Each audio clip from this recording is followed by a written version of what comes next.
Alright. What do you think, Jose? Tell me. No joke, right? The tan looks good. It looks nice. No, it looks nice. Right? Well, look at his eyes. I'm looking at his eyes. Thomas gets so uncomfortable. Dude, I'm not looking at men, bro. Naked men. He said, what do you think of the underwear? I'm looking at boxers, bro. The thing is that I've showed up like before, bro, and he makes me uncomfortable. Like, I feel raped. Look at his face. He's so uncomfortable. He's so uncomfortable. So yeah, so Jose's trying on underwear for the new launch, and look at Thomas's face. He's so uncomfortable. No, that's weird, dude. I think I've been in underwear before, right? I don't know. Look at him moving his legs. No, but no joke. No, seriously, right? I like it. I like that color. Alright, and the blue one as well. Oh, he's gonna model that? Yeah. Oh, That's why we called you, because we need your help. I have a lot of work. We need your help, bro. No joke. This is some high quality underwear. Like, I like him. I really like him. No. That is He's so weird. so uncomfortable, bro. Like, if it was a girl, bro, you know, that's fine. But a guy, and then that's my cousin too. What do you mean a girl? You should be Exactly. looking. Like, I've seen one naked. Like, I'm okay. Like, I'm okay too, but you're modeling it. You're going like this. No, you're not okay. You seem a little nervous. You feel uncomfortable. Bro, like, no joke. Man, Bro, the support I'm that gonna buy I'm some, bro. the support that I'm getting right here. You don't like it? What do you think? Matches though. No, for real. Like, I like the blue ones. You like them? A navy? I thought these were pretty sexy. I like the navy. I think navy better than the other Well, ones. I haven't tried the other ones. Huh? It matches. You like it? I don't mind them. I don't mind them. I would buy them. I would use them. Yeah, I don't mind them. I don't know. I'm not. If you put me between the tan and this one, what would you choose? Damn, that's a hard one. Because these are the off colors I'm gonna figure I out. think I'll go for the tan. Pointing the camera towards me, bro. What the heck? Why are you getting nervous? I'm not getting nervous. It's just weird. I hope we don't have girls modeling stuff for us. We shouldn't have girls, because I'm married. Do you want to model them, Thomas? Like, we need to find somebody that's muscular Yeah. and that looks I cool. don't like this. Right? No. That's what I said. Yeah. Nothing. Like in per like.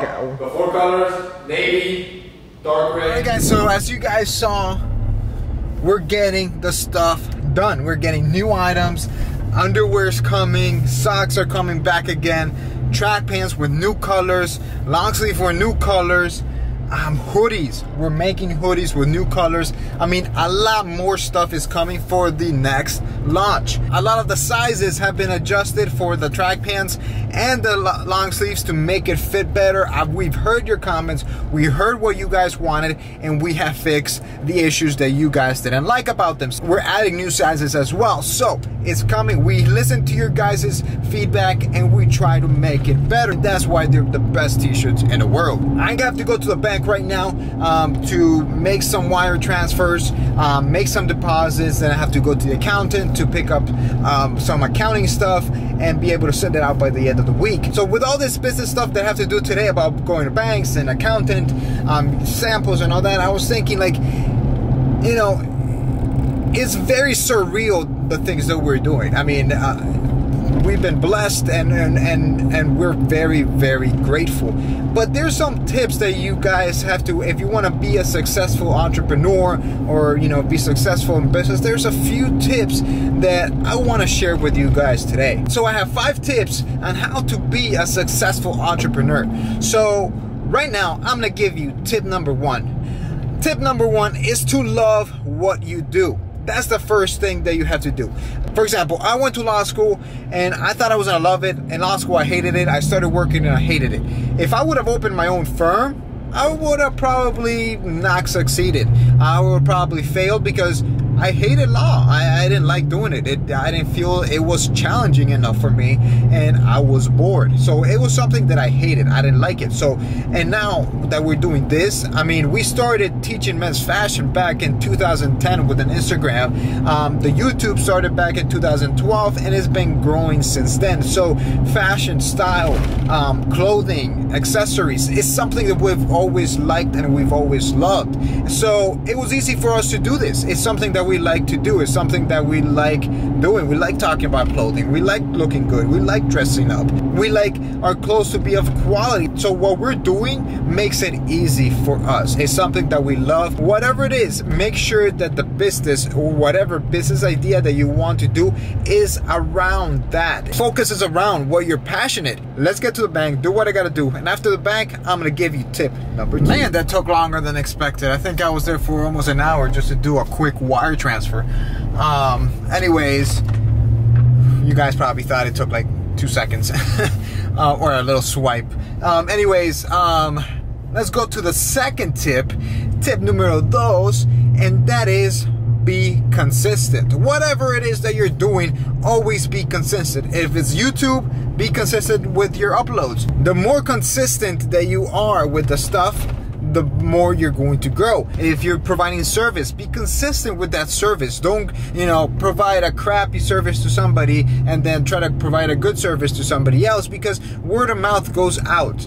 I understand there's sometimes, for example, with products, there's sometimes, there's things you can't control because you order the stuff for somebody else and you're hoping they're gonna give you the best quality across the board, and you don't have to just, hope you get the best quality for one item and then the other. But things happen. Sometimes one quality is better than the other one. But always be consistent with everything that you provide, and be consistent with the amount of effort that you provide. Always give your 100% on everything, and always be consistent with that. Now, heading to the accountant. As soon as I get to the accountant, I'm going to give you tip number 3. All right, so the next tip before I get to the accountant is to constantly take action. It is something that we all struggle with. We always try to overanalyze everything, every step that we take, everything that we do. We try to overanalyze it. So it's always good to always take action and just analyze a little bit and then just go for it. Follow your instinct. Your instinct most of the time going to be good. It's going to be good for you to keep going and be following that goal or that dream that you have. So always take action. And this goes in connection with the next tip that I'm going to give you.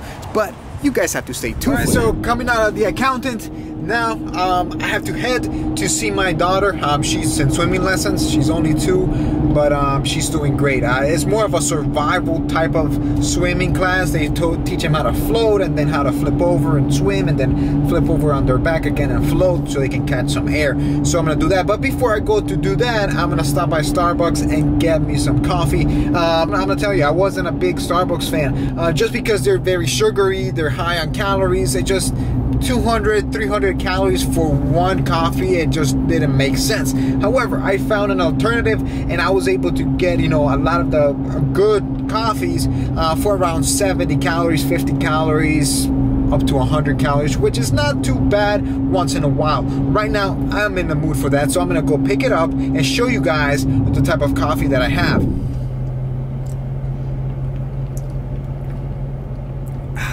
All right, so this is the coffee that I get now. It's a cold foam. It's a grande salted caramel cold foam cold brew coffee. So it's a mouthful.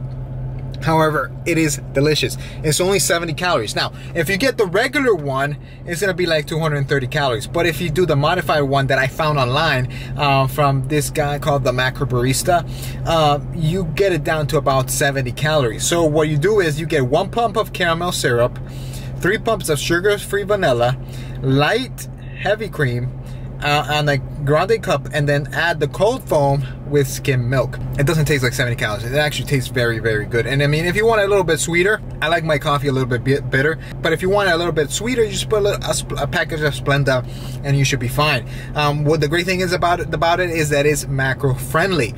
So that's always good. Tip number 4 is don't be scared of failure. Come on, everybody fails one point or another. If it's a test, if it's a class, whatever it is, don't be scared of attempting this new thing just because you're going to fail. For example, we had our first company, Zunigas, custom suits, shoes, wallets, ties, etc. And it failed. It was a big failure, but we weren't scared about that. I mean, it was always in the back of our minds like, oh crap, what happens if it fails? But you know what, we pushed through that and we were able to be like, you know what, let's open another company and just change it up. Change it up here, change it up there, and not be scared of failure. Because if you do, you're always gonna be stuck, and you're always gonna be stuck in your 9-to-5 job. You're always gonna be working in your 9-to-5 job because you're gonna be wanting to work for somebody else because you're not going to want the risk. You're gonna fail 5 times, 10 times, but one of them is gonna hit it. So remember that. Never give up, and never give in to failure. Never give in to that fear. Just push through it and you'll be able to get it. And finally, number 5, and in my opinion, one of the most important ones. They're all very important, and every single one that I've talked about, but number 5 in my opinion is very, very important. It's to hire or partner up with somebody to do the job that you're not comfortable doing, because either you don't know anything about it, or you don't know much about it, or maybe you don't like doing it. Not everything that you do is something that you're going to like. There's parts of the job that you're not good at. Either you're, like I said, you're not good at it, or you don't like to do it because maybe it's just time consuming, maybe it's just tedious work, and you can focus on the things that you like to do. There's a lot of founders of companies that I know that they step down as CEOs, and they're either doing the marketing side, they're the chief marketing officer or the chief brand officer, because they don't like doing the financials, and they don't like doing, you know, the final decisions and stuff like that. They just oversee that to make sure everything's going good, but they focus on the things that they like to do, and they hired CEOs to run the company. So it's always good to partner up with somebody, or like I said, hire somebody who can do that job. For example, me and my brother, we're 2 different people. I can sit in front of the computer, I can analyze documents, I do the accounting, I do the financials, I do all the quote-unquote boring stuff, but I like doing that. And my brother, on the other hand, does more of the marketing. He likes the marketing side. He likes thinking. He is the creative one when it comes to doing things. So we both complement each other, and on top of that, we trust each other, and that's one of the best things about it. We're partners, we're brothers, and we trust each other, and we do what I don't like doing, or what I'm not good at. He does it, and I do what he doesn't like doing, or what he's not good at. Now, these 5 tips are not everything about being successful, and just following these 5 tips are not gonna be the only things that you're gonna have to do to be a successful entrepreneur, but they're a good base, they're a good foundation to start that process. You're always gonna learn new things. We're still learning new things, and that's another thing that as an entrepreneur you have to understand. You don't know everything. You're gonna learn new things along the way. You're gonna learn from your failures. You're gonna learn from others. You're gonna take in knowledge from things that you read, things that you watch, people that you talk to. Every day you're gonna learn something new. You're not gonna know everything. That's kind of like a bonus one right there. You don't know everything, and that's why you're gonna hire people. You're gonna learn from your failures and just learn from others. All right, guys, I hope you enjoyed this video. Let me know what you think. Leave a comment down below. Remember to comment, like, subscribe, and I'll see you guys next time.